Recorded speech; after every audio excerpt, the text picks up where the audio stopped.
بسم اللہ الرحمن الرحیم۔ السلام علیکم۔ میرا نام سدرا ہے۔ میرا تعلق گجرات سے ہے۔ ابا پولیس آفیسر تھے اور اماں وکیل۔ میری پرورش ایک پڑھے لکھے خاندان میں ہوئی تھی، جہاں بیٹیوں کو بیٹوں سے کم نہیں سمجھا جاتا تھا۔ ہم 3 بہنیں ہی تھیں، مگر میرے ابا نے کبھی ہمیں کسی کام سے روکا ٹوکا نہیں تھا۔ ہم تینوں بہنیں ہر وہ کام کر لیتیں جو لڑکے کیا کرتے تھے۔ ہم موٹر سائیکل چلاتیں، بازار سے سامان لے آتیں۔ ابا نے ہمیں بیٹوں سے کم نہیں رکھا تھا۔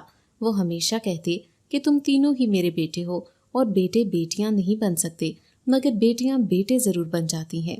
ہم تینوں بہنیں بہت ذہین تھیں۔ ابا اماں نے ہمیں صحیح اور غلط کی تمیز ضرور سکھائی تھی۔ اچھے اور برے میں فیصلہ کرنا ہم تینوں بہنوں کو بھرپور آتا تھا۔ ہم تینوں بہنیں ہمیشہ اپنے کام سے کام رکھتی۔ ہم نے کبھی کسی لڑکے کی طرف آنکھ اٹھا کر بھی نہ دیکھا تھا۔ میں تینوں بہنوں میں سب سے بڑی تھی اور ابا کی لاڈلی بھی تھی۔ ابا مجھ سے بہت پیار کرتے تھے، میری ہر خواہش پوری کرتے۔ اکثر میرے رشتہ دار مجھ سے حسد کرتے کہ میرے ابا مجھ سے اتنی محبت کیوں کرتے ہیں۔ وہ اکثر ابا کو کہتے ہیں، جتنی تم نے اپنی بیٹیوں کو چھوٹ دے رکھی ہے، ان پر نظر بھی اتنی ہی رکھا کرو۔ یہ نہ ہو کہ یہ تمہاری ناک کے نیچے سے کوئی کارنامہ سر انجام دے دے اور تمہیں خبر بھی نہ ہو۔ ابا اکثر مسکرا دیتے اور اکثر اگلے کو چپ کروا دیتے اور کہتے کہ یہ میری بیٹیاں ہیں، میرا غرور ہیں، میرے بیٹوں سے کم نہیں ہے۔ یا یہ کہنا بہتر ہوگا کہ میرے بیٹے ہوتے تو شاید اس طرح نہ ہوتے جس طرح میری بیٹیاں مجھ سے پیار کرتی ہیں، جو کبھی میرا سر جھکنے نہیں دیں گی۔ ہم تینوں بہنوں نے بھی قسم کھا رکھی تھی، کچھ بھی ہو جائے مگر ابا کی عزت پر آنچ نہیں آنے دیں گی۔ میں جوان ہو چکی تھی، اب ہر طرف سے میرے لیے رشتے آنے لگے تھے، مگر مجھے بھی شادی کا کوئی شوق نہیں تھا۔ میں نے ابا سے کہا کہ ابا مجھے آپ کے ساتھ رہنا ہے، آپ لوگوں کی خدمت کرنی ہے، مجھے شادی نہیں کرنی۔ ابا مسکرا دیتے اور کہتے کہ بیٹیوں کو تو شادی کرنی پڑتی ہے۔ ماں باپ اپنی اولاد کو ہر وہ شے دیتے ہیں جن کی ان کو ضرورت ہو، مگر ماں باپ اپنی اولاد کے نصیب نہیں لکھ سکتے، اور اکثر ماں باپ کی لاڈلیاں نصیبوں سے ہار جاتی ہیں۔ ابا اب میرے لیے رشتہ دیکھنا چاہتے تھے، کیونکہ میں بہنوں میں سب سے بڑی تھی۔ ابا نے کہا کہ شادی تو کرنی ہوگی، بیٹیاں تو نبیوں کی بھی گھر پہ نہیں رہی تھیں۔ میں ابا کی بات پہ اکثر پریشان ہو جاتی تھی۔ ابا اکثر پوچھتے تھے کہ پریشانی کس بات کی ہے، تمہارا جب دل چاہے ملنے آ جایا کرنا، مگر میں پریشان تھی کہ نہ جانے آگے میرے ساتھ کیسا سلوک کیا جائے گا، کیا ماں باپ جیسے آگے لوگ مل پائیں گے۔ مگر یہ بات حقیقت ہے کہ ماں باپ ہی ہوتے ہیں، سسرال میں آپ کو ماں باپ جیسا رشتہ نہیں ملتا۔ لاکھ رشتے اچھے ہوں پھر بھی ماں باپ کی جگہ کوئی نہیں لے سکتا۔ ابا نے میرے لیے کئی رشتے دیکھے، مگر کوئی ابا کو پسند نہ آتا تو کوئی ہمیں پسند نہ کرتا۔ کچھ رشتوں کو تو یہ اعتراض تھا کہ ابا نے اپنی بیٹیوں کو اتنی چھوٹ کیوں دے رکھی تھی۔ بہت رشتے دیکھے مگر ہمیں کوئی پسند نہ آیا۔ میری عمر گزرتی جا رہی تھی اور میری چھوٹی 2 بہنیں بھی باقی تھیں۔ ابا بہت پریشان رہنے لگے تھے۔ جس بات پہ ابا نے کبھی دکھ نہ کیا تھا، کبھی کچھ سوچا نہ تھا، اب ابا اس بات پہ پریشان رہتے۔ ایک روز رات کے وقت میں اپنے کمرے سے ابا کے کمرے میں ابا سے بات کرنے جا رہی تھی۔ جب ابا اماں سے بات کر رہے تھے کہ شاید میں اپنی بیٹیوں کی پرورش کرنے میں کمی چھوڑ گیا ہوں، شاید مجھے ان کو ایسا نہیں بنانا چاہیے تھا۔ وہ بیٹیاں ہیں اور ہمارا معاشرہ بیٹیوں کو بیٹیاں ہی سمجھتا ہے، بیٹے نہیں۔ ابا اتنا کہہ کر رونے لگے۔ اس وقت مجھے اپنے ابا کی بے بسی کا احساس ہوا کہ جتنا مشکل ایک بیٹی ہونا ہے، اس سے کئی گنا زیادہ مشکل ایک بیٹی کے ماں باپ ہونا ہے۔ ماں باپ اپنی بیٹیوں کو اپنے گھر میں تو جیسے مرضی جینے کا حق دے دیتے ہیں، مگر ہمارا معاشرہ ہماری بیٹیوں کو اس طرح جینے کا وہ حق نہیں دیتا جو ایک ماں باپ دیتے ہیں۔ ابا کی بات سن کر میں دل برداشتہ ہو گئی اور روتے ہوئے اپنے کمرے میں آ گئی۔ میری دونوں بہنیں جو اپنا اپنا کام کر رہی تھیں، مجھے روتا ہوا دیکھ کر ایک دم پریشان ہو گئیں اور کہنے لگیں کہ آپا کیا ہوا ہے، سب ٹھیک ہے۔ میری چھوٹی بہن جس کا نام نسرین ہے، وہ میرے پاس آئی کیونکہ وہ میری سب سے لاڈلی تھی، اور میرے آنسو صاف کر کے کہنے لگی کہ ابا نے آپ کو ڈانٹا ہے کیا؟ میں اس کی بات پر مسکرا دی اور نہ میں سر ہلانے لگی۔ میں نے اپنی دونوں چھوٹی بہنوں کو اپنے پاس بٹھایا اور ان دونوں سے کہا کہ اگر آج میں تم دونوں سے کچھ مانگوں تو کیا تم دونوں دو گی؟ میری دونوں چھوٹی بہنیں کہنے لگیں کہ آپ کو کیا چاہیے؟ میں نے ان سے صرف ایک ہی بات کہی کہ ہم لوگوں کو اللہ پاک نے بیٹیاں بنا کر بھیجا ہے، ہم بیٹے نہیں ہیں، اسی لیے کل سے ہم تینوں شلوار قمیض پہنا کریں گے اور سر پہ دوپٹہ لیا کریں گے تاکہ ہم اچھی بیٹیاں بن سکیں۔ نسرین مجھے کہنے لگی کہ آپا اگر ہم بیٹیاں بن گئیں تو اماں ابا کا خیال کون رکھے گا؟ اماں ابا کا خیال تو بیٹے ہی رکھ سکتے ہیں نا۔ ان کے سارے کام تو بیٹے ہی کر سکتے ہیں۔ میں نے اپنی بہن کو سمجھایا کہ جو کام بیٹیاں کر سکتی ہیں وہ بیٹے نہیں کر سکتے۔ ہم لوگ بیٹیاں بن کر بھی ابا کے بیٹے رہیں گے، لیکن ہم لوگوں کو اپنا پہناوا بدلنا پڑے گا۔ ہم لوگ بیٹے کس لیے بنے تھے؟ تاکہ اپنی اماں ابا کی تمام پریشانیاں سمیٹ سکیں، مگر اب ان کو بیٹیوں کی ضرورت ہے، تبھی ان کی پریشانیاں ختم ہوں گی۔ میری دونوں بہنیں مان گئیں اور اگلے روز سے ہی ہم لوگوں نے شلوار قمیض پہننا شروع کر دیے۔ اماں ابا نے جب ہمیں اس حلیے میں دیکھا تو وہ حیران رہ گئے۔ اماں میرے پاس آئیں اور روتے ہوئے مجھے اپنے گلے سے لگا لیا اور کہنے لگیں کہ مجھے معاف کر دو، میں اپنی بیٹیوں کے لیے کچھ نہیں کر سکی۔ مگر میں نے اماں کے آنسو صاف کیے اور ان سے کہا کہ ہم آپ کے بیٹے ہی رہیں گے۔ ضروری تو نہیں کہ لوگوں کو دکھایا جائے کہ ہم آپ کی بیٹیاں نہیں بیٹے ہیں۔ آپ لوگوں کے دلوں میں ہمارے لیے جو رتبہ ہے وہ بیٹوں کا ہی رہے گا۔ ہمارے حلیہ بدل لینے سے ہم آپ کی بیٹیاں نہیں بن جائیں گی۔ ہم نے اپنا حلیہ بدلا تو بہت سے رشتے ہمارے گھر آنے لگے۔ ابا بھی بہت خوش تھے۔ یہ حقیقت تسلیم کرنا بہت مشکل تھا کہ بیٹیاں کبھی بیٹے نہیں بن سکتے۔ ہمارا معاشرہ بیٹیوں کو بیٹیاں ہی سمجھتا ہے، ان کے لیے آج بھی بیٹے بیٹے ہوتے ہیں۔ ایک رشتہ آیا جو لوگ بہت امیر تھے اور وہ لوگ بس 2 بہن بھائی تھے۔ ابا کو رشتہ بہت پسند آیا۔ بہن شادی شدہ تھی اور گھر پر ایک ماں اور لڑکا رہتا تھا۔ دیکھنے میں لوگ اچھے تھے۔ ابا نے تبھی میرا رشتہ وہاں طے کر دیا کیونکہ ان کو بھی میں بہت پسند آئی تھی۔ میں اپنے خاندان بھر میں بلا کی خوبصورت تھی۔ اپنا پہناوا بدلا تو مجھ پر اور بھی روپ آ گیا۔ رشتہ طے ہوا تو ہر طرف شادی کی تیاریاں شروع ہو گئیں۔ اماں ابا بہت پرسکون لگ رہے تھے اور ان کو خوشی اور سکون میں دیکھ کر میں بھی خوش تھی۔ لڑکا بھی خوبصورت اور پڑھا لکھا تھا۔ سب تو میرے نصیبوں پر رش کر رہے تھے۔ ہر کوئی کہتا کہ نصیب ہوں تو سدرا جیسے، جس نے اپنے ماں باپ کے گھر بھی اتنے لاڈ اٹھوائے اور اب شوہر بھی ملا ہے تو اتنا خوبصورت اور پڑھا لکھا۔ میں دلہن بنی بہت خوبصورت لگ رہی تھی۔ مجھ پہ الگ ہی روپ آیا تھا۔ سب مجھے حسرت بھری نگاہوں سے دیکھ رہے تھے۔ میرے خاندان کی لڑکیاں مجھے دیکھ کر کہنے لگیں کاش ہمارے نصیب بھی آپ جیسے ہوتے، ہم بھی آپ جتنے خوبصورت اور پڑھی لکھی ہوتی تو ہمیں بھی جاوید بھائی جیسا لڑکا مل جاتا۔ سب کی باتیں سن کر میرے دل میں بھی ایک حسرت جاگی۔ مجھ میں ایک اپنا پن اور ایک الگ رشتہ نبھانے کی چاہ آئی تھی۔ نکاح ہوا تو رخصتی کا شور اٹھ گیا۔ ہر لڑکی کی طرح میرے لیے بھی یہ وقت بہت مشکل تھا۔ میں اپنے اماں ابا کے سینے سے لگی پھوٹ پھوٹ کر رو رہی تھی جب اچانک میری ساس اماں کے پاس آئیں اور میرا بازو پیچھے کر کے مجھے کہنے لگیں کہ ساری زندگی اماں کے پاس ہی رہی ہو، اب سسرال بھی چل پڑو۔ اپنی ساس کے انداز پر میں ایک دم چونک گئی۔ رخصتی ہوئی تو مجھے سسرال لے آیا گیا اور آتے ہی مجھے کمرے میں بھیج دیا گیا۔ میری اکلوتی نند کا رویہ بھی بہت عجیب تھا۔ وہ تو مجھے دیکھنا بھی پسند نہیں کر رہی تھی۔ مجھے یہ سب بہت عجیب لگ رہا تھا مگر میں نے سب نظر انداز کر دیا۔ لیکن میری بربادی کے دن اسی دن شروع ہو گئے تھے جس دن میں رخصت ہو کر جاوید کے گھر آ گئی تھی۔ میں ساری رات اپنے کمرے میں جاوید کا انتظار کرتی رہی مگر جاوید کو نہیں آنا تھا تو وہ نہیں آیا۔ ساری رات تنہا کاٹنے کے بعد جب صبح فجر کا وقت ہوا تو میں آنکھوں میں آنسو لیے دروازہ کھولنے ہی لگی تھی کہ باہر سے جاوید اور میری ساس کی آوازیں آنے لگی، جہاں پہ جاوید کہہ رہا تھا کہ مجھے کہیں نہیں جانا، میرا سکون چین تو آپ لوگوں نے اس منحوس عورت کو میرے گلے میں ڈال کے برباد کر دیا ہے۔ اب میں اپنی زندگی اپنی مرضی سے جیوں گا۔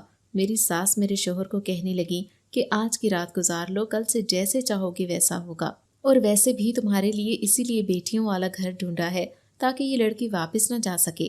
بیٹیاں ہیں تو خود ہی خیال کریں گی کہ اگر طلاق لے کر واپس چلے گئی تو ماں باپ پہ کیا گزرے گی۔ اور یہ بات حقیقت تھی۔ بیٹیاں اپنا سکھ چین برباد کر کے اتنے ظلم سہنے کے باوجود بھی اپنے گھر میں خاموش رہتی ہیں تاکہ میکے والوں پہ دوبارہ بوجھ نہ بن سکیں اور اپنے ماں باپ کو کسی قسم کی پریشانی نہ آئے۔ اس وقت مجھے لگا جیسے میرا سانس بند ہو جائے گا۔ جیسے تیسے میں نے ایک ہفتہ گزارا۔ میری ساس بہت مکار عورت تھی۔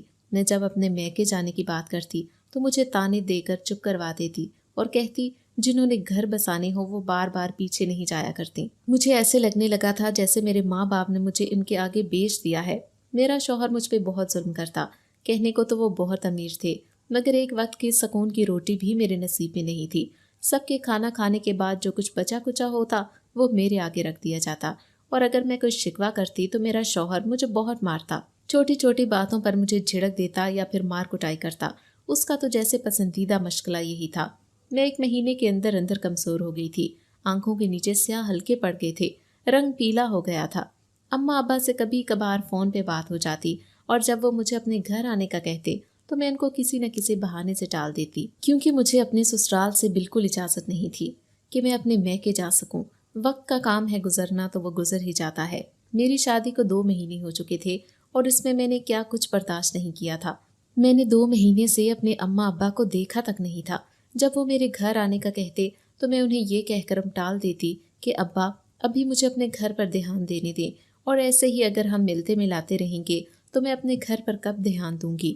تو وہ ہنس پڑتے اور کہتے کہ میری بیٹی اتنی جلدی سمجھدار ہو گئی ہے، مجھے تو پتہ ہی نہیں تھا۔ اور میں دل ہی دل میں روتی رہتی کہ وقت اور حالات انسان کو سمجھدار کر ہی دیتے ہیں۔ انسان جیسا دکھتا ہے اکثر قسمت اس سے الٹ حساب لیتی ہے۔ شادی کو 2 مہینے گزرے تو میں حاملہ ہو گئی۔ میری ساس بہت خوش رہنے لگی تھی، مگر ان کی ایک بہت ہی عجیب بات تھی کہ وہ ہمیشہ کہتی کہ مجھے بیٹی نہیں بیٹا چاہیے۔ بیٹیوں نے آخر دینا ہی کیا ہے، یہ تو ویسے ہی منحوس ہوتی ہیں۔ ان کے نصیبوں سے ڈر ڈر کے انسان مر جاتا ہے۔ میں حاملہ ہوئی تو مجھے علم ہوا کہ میری نند بھی حاملہ ہے۔ میری ساس جتنی خوش نظر آتی تھی، مجھے لگتا تھا جیسے اب میرے دن بدل جائیں گے، مجھے بھی خوشیاں نصیب ہوں گی۔ مگر یہ صرف اور صرف میری خوش فہمی تھی، کیونکہ میری ساس میرا بالکل خیال نہیں رکھتی تھی۔ مجھ سے پورے گھر کے کام کرواتی، اور جب تھک کے میں بستر پر پڑتی تو میرے شوہر کے آتے ہی اس کو میرے بارے میں ورگلانے لگتی۔ میرے شوہر کو میری شکایات لگاتی اور کہتی کہ دن بھر تو آرام کرتی رہتی ہے، اور ایک اپنی بہن کے نصیب دیکھو جو نہ صرف بیمار ساس کو بھی سنبھالتی ہے بلکہ دن کے سارے کام بھی کرتی ہے، جبکہ یہ بات حقیقت نہیں تھی۔ میری نند کے شوہر نے میری نند کے لیے اور اپنی اماں کے لیے 2 الگ الگ ملازمہ رکھی ہوئی تھی، اور میرا شوہر تو سدا کا کانوں کا کچا تھا، اپنی ماں کی باتوں پہ یقین کر کے مجھے جھڑک دیتا۔ میری نند کی ڈیلیوری پہلے ہوئی تو اللہ نے اس کو بیٹی عطا کی، جبکہ اس کے پہلے بھی 3 بیٹیاں ہی تھیں۔ نند کو بیٹی ہوئی تو میری ساس نے اس کے پورے خاندان کو گھر پہ دعوت پہ بلا لیا، اور مجھ سے پورے گھر کا کام کروانے کے بعد سارے خاندان کے لیے کھانا بھی بنانے کو کہا۔ جب نند اور اس کے سسرال والے گھر آئے تو میری ساس نند کی ساس کو کہنے لگی کہ بیٹیاں تو رحمت ہوتی ہیں، کیا ہوا اگر 4 بیٹیاں ہو گئی؟ میری بہو بھی تو 3 بہنیں ہیں، گھر میں راج کرتی ہیں، بیٹے ہوں یا بیٹیاں کیا فرق پڑتا ہے؟ اور میں حیرت سے اپنی ساس کو دیکھتی رہ گئی۔ مجھے اپنی ساس کے وہ الفاظ یاد آنے لگے جب ساس نے مجھے کہا تھا کہ بیٹا چاہیے، بیٹیاں تو منحوس ہوتی ہیں، یہ دے ہی کیا سکتی ہیں، بیٹے تو نسل بڑھاتے ہیں۔ مجھے اپنی نند کی قسمت پر رشک آتا تھا، اور میں ہر پل اپنی کزنوں کے لیے دعا گو رہتی کہ جس طرح وہ میرا نصیب پانا چاہتی تھیں، خدا کسی دشمن کی بیٹی کو بھی ایسا نصیب نہ دے۔ آج وہ مجھے اس حالت میں دیکھ لیتی تو یقیناً اپنی سوچ پر فاتحہ پڑھ لیتی۔ میرا شوہر بھی کئی بار مجھے کہہ چکا تھا کہ اگر بیٹی ہوئی تو تمہیں طلاق دے دوں گا، مجھے صرف بیٹا چاہیے۔ میں ہر وقت دعا کرتی رہتی کہ اللہ مجھے بیٹا دے، بیٹی نہ دے، مگر خدا کی مصلحت تو وہی جانے۔ میرا شوہر بہت ظالم تھا، اس سے بیٹیوں سے نفرت تھی۔ اللہ نے مجھے جڑواں بچے دیے، میرے جڑواں بچے ہوئے، لیکن بیٹا پیدا ہوتے ہی مر گیا اور بیٹی بچ گئی۔ جب میری ساس کو اس بات کا علم ہوا تو وہ بین ڈالنے لگی اور کہنے لگی کہ کہا تھا نا یہ بیٹیاں منحوس ہوتی ہیں۔ شوہر کہنے لگا کہ تیری بیٹی کی وجہ سے میرا بیٹا مرا ہے۔ میرے میکے والوں کو خبر ہوئی تو سب میرے سسرال چلے آئے، مگر میری ساس تو ان کو بھی تانے دینے لگی۔ پورے سال بعد اپنی اماں سے مل کر میں ان کے سینے سے لگی پھوٹ پھوٹ کر رونے لگی۔ شوہر غصے میں کمرے میں آیا اور مجھ سے بیٹی چھین لی۔ میں چلاتی رہی مگر اس سے مجھ پر 1 منٹ کے لیے بھی ترس نہیں آیا تھا۔ میری بیٹی بھی رو رہی تھی، مگر میں جاوید کی سنگ دلی پر حیران تھی جو میری بیٹی کو لیے گھر سے باہر چلا گیا۔ میں اپنی بیٹی کو بچانے کے لیے اپنے شوہر کے پیچھے بھاگی، مگر میرے شوہر نے میرے جانے سے پہلے ہی بیٹی کو شکاری کتے کے آگے ڈال دیا۔ وہ میری بیٹی کو نوچنے لگا۔ میں نے تڑپ کر جوں ہی فریاد کی تو آسمان لرز اٹھا، جب اچانک تیز طوفانی بارش ہونے لگی اور وہ کتا ڈر کر میری بیٹی کو چھوڑ کر بھاگ گیا۔ میرا شوہر دور کھڑا تماشا دیکھ رہا تھا۔ میری بیٹی مکمل طور پر زخمی ہو چکی تھی۔ میں نے جلدی سے اپنی بیٹی کو وہاں سے اٹھایا اور ہسپتال لے کر بھاگی، اور جلدی سے اپنے میکے والوں کو فون کر کے بلا لیا۔ میرا شوہر اور میری ساس بھی ہسپتال میں نام بنانے کے لیے پہنچ گئے۔ میری ساس تو میری بیٹی کی بلائیں لینے لگیں اور میرے پاس آ کر کہنے لگیں خدا کا شکر ادا کرو تمہاری بیٹی بچ گئی ہے، نہ جانے کیسی لاپرواہ ماں ہو، اگر تمہیں باہر جانا ہی تھا تو اپنی بیٹی کو تو گھر چھوڑ جاتی، دیکھو جانور نے کیسے اس کی حالت کر دی ہے، اگر نہیں سنبھالی جا رہی بیٹی تو ہمیں بتا دو، ہم اپنی بیٹی اپنے پاس رکھ لیں گے۔ مگر میں بالکل خاموش تھی، جیسے میرے پاس کہنے کے لیے کوئی لفظ ہی نہیں تھا۔ مگر میں نے سوچ لیا تھا کہ کچھ بھی ہو جائے اب میں کسی کا ظلم برداشت نہیں کروں گی۔ میں نے آؤ دیکھا نہ تاؤ اپنی بیٹی کو اپنے ساس کے ہاتھوں سے کھینچا اور اپنے ابا سے کہا مجھے اس شخص کے ساتھ نہیں رہنا، میں نے جتنا ظلم برداشت کرنا تھا میں کر چکی ہوں، یہ انسان نہیں حیوان ہے، اس کو بیٹیوں سے سخت نفرت ہے، اسی نے میری بیٹی کو کتے کے آگے ڈال دیا تاکہ وہ اس سے نوچ لے۔ میرے ابا تو میرے شوہر کی سفاکیت پر حیران تھے، جو نظریں چرا رہا تھا۔ میں ماں کی گود میں سر رکھے مسلسل رو رہی تھی۔ میں نے اماں کو بتایا کہ میرا شوہر کتنا ظالم تھا۔ میں نے شروع دن سے اب تک ساری باتیں اماں اور ابا کو بتا دیں۔ میرا شوہر اور میری ساس خاموشی سے سب کچھ سن رہے تھے۔ میں نے ابا سے کہا کہ مجھے اس شخص کے ساتھ نہیں رہنا، مجھے خوف آتا ہے اس کی حیوانگی سے۔ مجھے آپ کے ساتھ گھر جانا ہے۔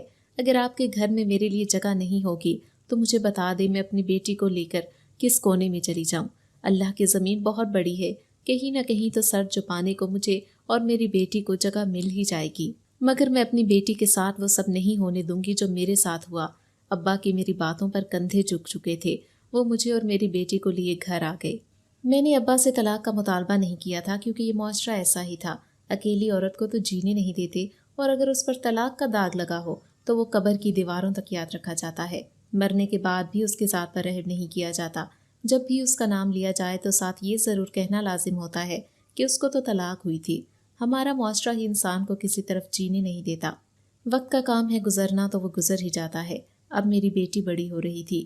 یہ سال میں نے خاموشی سے کاٹ لیے۔ اماں ابا کے گھر کسی قسم کی کمی تو نہ تھی، مگر محلے والے اماں ابا کو باتیں کرتے کہ ہم نے کہا تھا نا کہ بیٹیوں کو لگام دے کر رکھو ورنہ یہ کوئی گل کھلا دیں گی۔ دیکھو تمہاری بیٹی تو اپنے گھر بھی نہ بسا سکی۔ پورے محلے میں یہ بات پھیل گئی تھی کہ میں ایک بیٹی کو لیے گھر آ گئی ہوں، مگر کوئی یہ نہیں جانتا تھا کہ مجھ پر کیا ظلم کیے گئے تھے۔ میری بیٹی اب 5 سال کی ہو چکی تھی۔ ایک روز میں اپنی بیٹی کے ساتھ گھر میں کھیل رہی تھی جب اچانک دروازے پر کوئی آیا۔ کسی نے دروازے پر دستک دی تو میں نے بھی بے دہانی میں دروازہ کھول دیا، مگر سامنے ہی میرا ظالم شوہر اور اس کی اماں کھڑے تھے۔ اماں کی حالت تو بہت ناساز تھی۔ میں حیرانگی سے ان دونوں کو دیکھنے لگی۔ میرے چہرے پہ سنجیدگی چھائی ہوئی تھی۔ میں نے ان کو دیکھتے ہی جیسے ہی دروازہ بند کرنا چاہا تو میرا شوہر میرے آگے ہاتھ جوڑ کر میرے پاؤں میں گر گیا اور کہنے لگا کہ ہمیں معاف کر دو، ہم نے رحمت کو زحمت سمجھا، تبھی آج ہم اس حالت میں ہیں۔ میری ساس تو مسلسل روئی جا رہی تھی، مگر اس کے منہ سے ایک لفظ نہیں نکل رہا تھا۔ میں تو ان کی حالت پر حیران تھی۔ اتنی ہی دیر میں میرے اماں ابا گھر سے باہر آئے تو سامنے میرے شوہر اور ساس کو دیکھ کر مجھے سوالیہ نظروں سے دیکھنے لگے۔ میں نے لا علمی کا اشارہ دیا تو میرے ابا میرے شوہر اور میری ساس کو گھر کے اندر لے آئے اور ان سے یہاں آنے کی وجہ پوچھنے لگے۔ میری ساس پھوٹ پھوٹ کر رونے لگیں اور کہنے لگیں کہ میں بہت شرمندہ ہوں، میری بیٹی کے ساتھ بہت ظلم ہوا۔ 4 بیٹیوں کے بعد جب اللہ نے اسے 5ویں بیٹی دی تو اس کے شوہر نے اسے بتائے بغیر دوسری شادی کر لی، مگر اسے تب بھی سکون نہ آیا تو میری بیٹی پر ظلم و ستم ڈھانے لگے اور اس کو مارتے پیٹتے، اس کو اور اس کی بیٹیوں کو بھوکا رکھتے۔ میں پاس بیٹھی خاموشی سے سب سن رہی تھی۔ میری ساس کہنے لگیں کہ میں اپنی بہو سے معافی مانگنے آئی ہوں۔ جو کچھ ہم نے اس کے ساتھ کیا آج اس سے بدتر میری بیٹی کے ساتھ ہو رہا ہے۔ میری بیٹی کینسر کی مریض ہے۔ اس کے شوہر نے اس کی بیماری کی خبر سنتے ہی اسے دھکے مار کے گھر سے نکال دیا اور اس کو طلاق دے دی۔ اس کے سر پر 5 بیٹیوں کا بوجھ ہے۔ خدارا میرے گناہوں کی مجھے معافی دے دو۔ میں بہت شرمندہ ہوں کہ میں نے تمہارے ساتھ بہت برا سلوک کیا، مگر اس مرتبہ میری آنکھوں سے ایک آنسو بھی نہیں نکلا تھا۔ اتنی ہی دیر میں میری بیٹی بھاگتے ہوئے کمرے کے اندر داخل ہوئی اور سامنے انجان لوگوں کو دیکھ کر حیران رہ گئی اور میرے پاس آ کر کہنے لگی کہ امی یہ انکل اور یہ آنٹی کون ہے؟ میرے شوہر نے چونک کر میری طرف دیکھا۔ میں بھی اسی کی طرف دیکھ رہی تھی۔ میں نے اپنی بیٹی کو گود میں بٹھایا اور کہا کہ بیٹا یہ آپ کے کچھ نہیں لگتے، یہ میرے دور کے رشتے دار ہیں، اور اپنی بیٹی کو لیے وہاں سے جانے لگی تھی کہ میری ساس میرے قدموں میں گر گئیں۔ میں نے اپنی ساس سے کہا کہ میں نے آپ کو اور آپ کے بیٹے کو معاف کر دیا ہے، مگر آج کے بعد میری دہلیز پر قدم مت رکھیے گا۔ میں اپنی بیٹی کو حیوانوں میں نہیں لے کر جانا چاہتی۔ مجھے آپ لوگوں پر بھروسہ نہیں ہے۔ اللہ کی رضا کی خاطر اگر میں نے آپ کو معاف کر بھی دیا تو اس کا ہرگز مطلب نہیں کہ میں آپ کے ساتھ پھر آنکھیں بند کر کے چل پڑوں۔ جو کچھ میں نے برداشت کیا اس سب کے بعد انسان ایک دفعہ بے وقوفی کر سکتا ہے، بار بار نہیں، اور میں ہرگز بے وقوف نہیں ہوں۔ اتنا کہہ کے میں اپنے کمرے میں آ گئی اور میری ساس اور میرا شوہر گھر چلے گئے۔ اب ہر دوسرے روز وہ ابا سے منت سماجت کرتے، مگر میرے ابا کہتے تھے کہ ایک مرتبہ میں نے اس پر فیصلہ مسلط کر کے جو اپنی زندگی کی سب سے بڑی غلطی کی تھی اب دوبارہ وہ نہیں کرنا چاہتا۔ اب میری بیٹی کا فیصلہ ہی میرا فیصلہ ہوگا۔ اگر وہ آپ کے ساتھ جانا چاہے گی تو ہی میں اسے بھیجوں گا، وگرنہ وہ ہمیشہ میرے ساتھ رہے گی۔ میرے لیے اللہ کی رحمت بہت عزیز ہے۔ میری بیٹیاں مجھ پہ بوجھ نہیں ہے۔ میں خدا تعالیٰ کا شکر ادا کرتا ہوں جس نے مجھے اس قابل سمجھا کہ میں بیٹیوں کی ذمہ داری اٹھا سکوں۔ نہ جانے اس خدا کی نظروں میں کتنا عظیم ہوں جس نے مجھے اتنی بڑی ذمہ داری دے دی۔ میں یہی دعا کروں گا کہ اللہ مجھے اس ذمہ داری میں کامیاب کرے اور میری بیٹیوں کو میری بخشش کا ذریعہ بنائے۔ بیٹیاں تو اللہ کا دیا تحفہ ہوتی ہیں اور اللہ کی ناشکری کر کے میں جہنم اپنے گلے میں نہیں ڈلوانا چاہتا۔ مجھ میں آپ لوگوں جیسا حوصلہ نہیں ہے۔ جاوید اور اس کی امی نے اب گھر آنا چھوڑ دیا تھا۔ میں نہیں جانتی تھی کہ وہ کس حال میں ہے۔ میں نے اپنی ساری توجہ اپنی بیٹی کے اوپر کر دی اور اپنی اکلوتی بیٹی کو پڑھایا لکھایا اور اسے اس قابل بنایا کہ وہ کسی پر بوجھ نہ بنے۔ کل کو اگر اسے اس کے باپ جیسا شوہر ملے تو وہ ایک دن بھی اپنے شوہر کا ظلم برداشت کرنے کی بجائے اپنے ہی قدموں پر چلتی ہوئی واپس آ جائے۔ میں نے اس میں اتنی خود اعتمادی بھر دی تھی کہ وہ اپنا مقابلہ خود کر سکتی تھی۔ میری طرح ڈر ڈر کے جینے سے بہتر تھا کہ وہ ڈٹ کے مقابلہ کر لیتی۔ مجھے فخر تھا کہ خدا نے مجھے بیٹی عطا کی۔ میں دنیا کے لیے اپنی بیٹی کو ایک مثال بنانا چاہتی تھی کہ بیٹیاں بوجھ نہیں ہوتیں۔ اللہ بیٹیوں کے نصیب اچھے کرے۔ بیٹیاں کس کو پیاری نہیں ہوتی؟ ماں باپ کو اپنی بیٹیوں کے صرف نصیب سے ڈر لگتا ہے، ورنہ بیٹیوں سے ہی گھر میں رونق ہوتی ہے۔